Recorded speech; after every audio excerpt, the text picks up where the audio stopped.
spot, if you have two different ideas, do you go with instinct or think it out thoroughly first?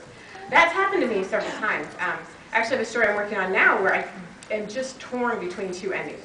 And this isn't Breaking Dawn because that one has been long since finished, and we're still editing out typos, but you know that's done pretty much. So it's a different story, and I cannot decide between two possible endings.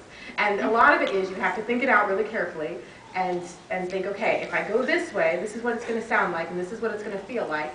Am I going to be satisfied with that?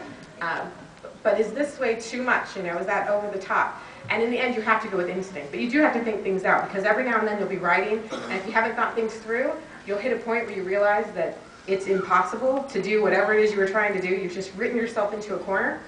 So you have to do both. Instinct is what decides it finally. Okay, very last question before I go sign your books. Have you ever had a crush on one of your characters? The real question is, are there any characters I don't have a crush on? There are only very few. I mean, because I even have a crush on Alice, you know. So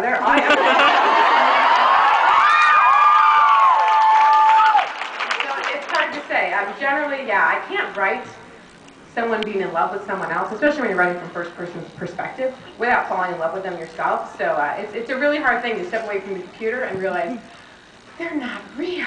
It's painful. But that's the price of writing, I guess.